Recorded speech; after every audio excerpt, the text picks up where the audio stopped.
Good morning, College of the Atlantic. Welcome to episode 5 of Windward News. We are well into season 2. I'm Josh Tohn. And I'm Evan Martin. And we've got quite the episode ahead for you. This week's episode is brought to you by Super Bowl 50. Man, that was a great game. That was a great game. I loved when that guy passed the ball to that other dude. It made the home run? Yeah. This week is a big week, guys. Remember, it's registration week. So if you want to know the schedule for that, all of today, so Monday is for seniors, transfers, and visiting students. They register. Then Monday night at midnight, it opens for juniors. They can register. Then Tuesday night at midnight, the sophomores register, and then Wednesday night at midnight, the freshmen register. So you're going to really want to do that on time, guys. These spots fill quickly for the classes that you might want to be taking, so there's no need to be put on any waiting lists if it can be avoided. So stick through it, stay up till midnight, do it. For sure. Also, on another note, it's already February 8th, so you guys have till March 1st to get your FAFSA done. Seriously, guys, get it done. If you need help with anything about it, you can go see Bruce or Dominica in the financial aid office. Yeah, they're definitely very helpful resources, and they can really support you as you're trying to figure out some financial aid stuff, and if you're trying to figure out some of the areas to fill out on the FAFSA, which can definitely get complicated at times.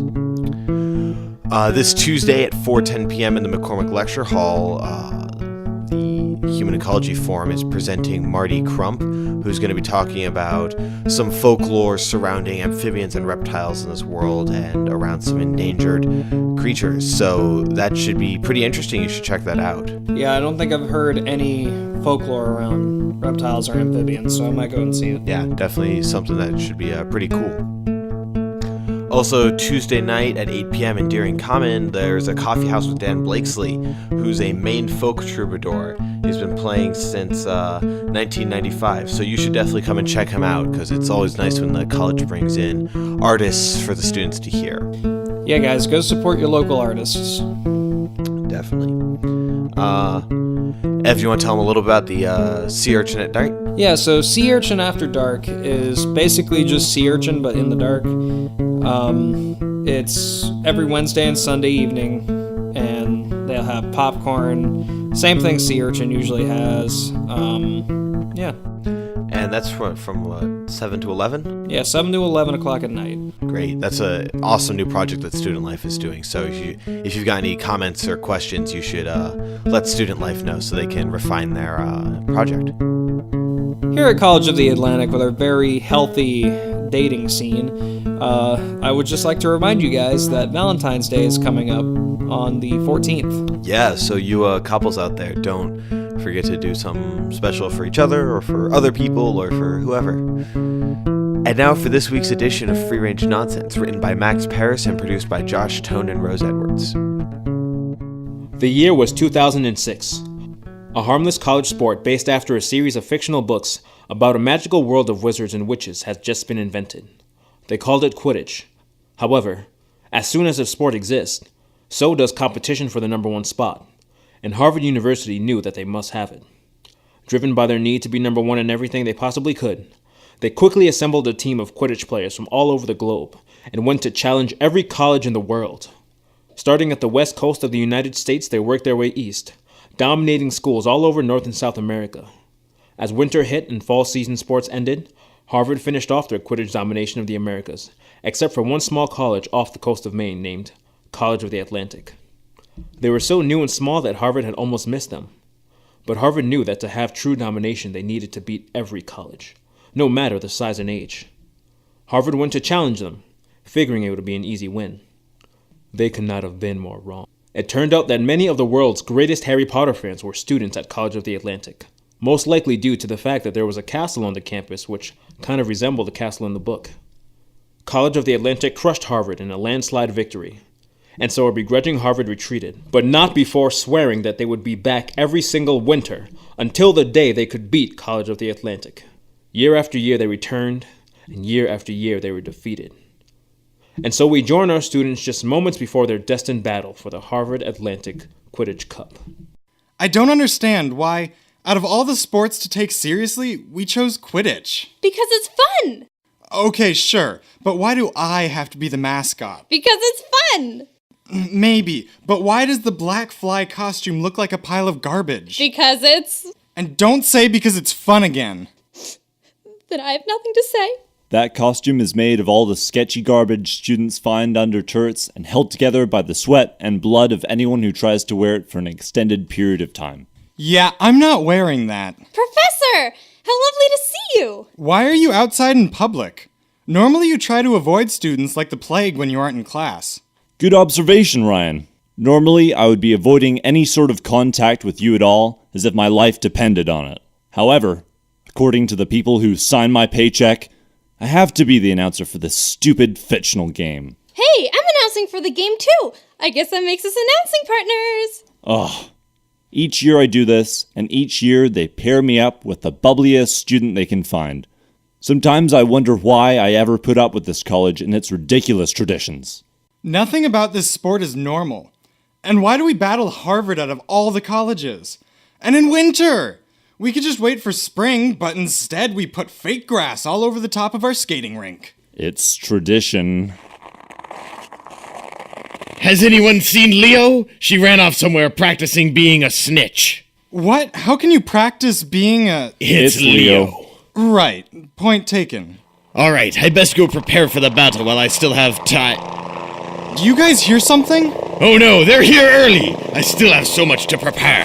All right, you lazy bums, let's get to work. Professor, we need to get to the announcement booth. Ryan, you should go and see if you can shoo away the non-violence protesters. They're blocking the field again.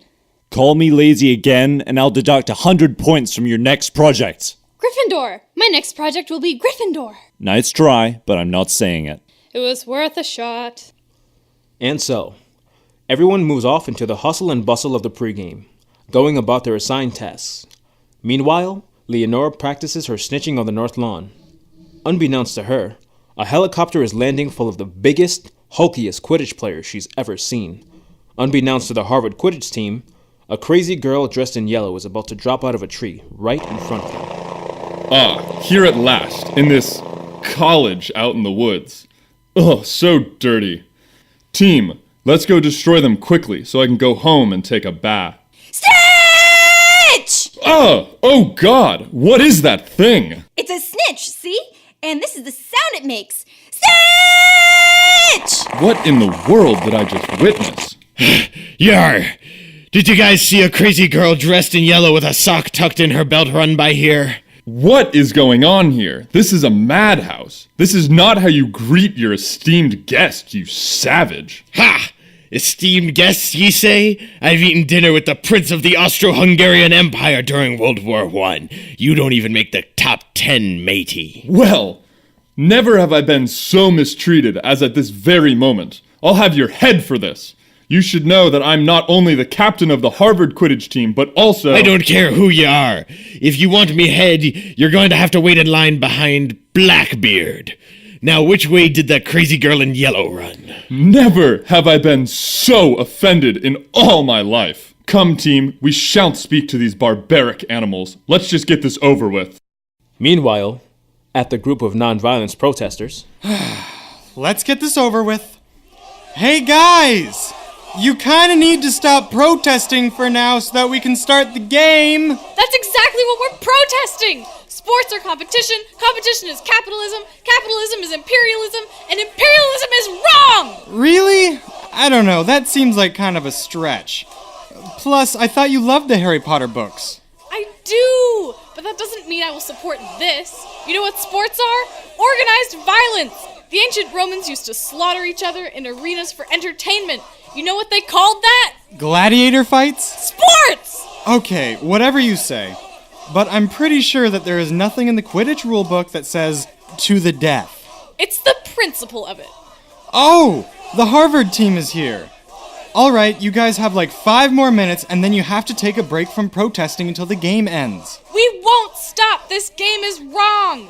We demand justice and peace in the world. Ugh, all the slush is ruining my leather shoes made from endangered Chinese alligator babies. Have to take that son of a bitch down! Someone get me a beater's bat. I'm gonna hit him so hard, he'll be the endangered one. Wow, that was a quick turnaround.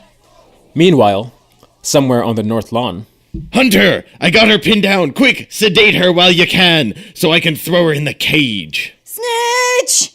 Snitch! Snitch! Snitch! Snitch! Snitch! Snitch! Snitch is getting sleepy now.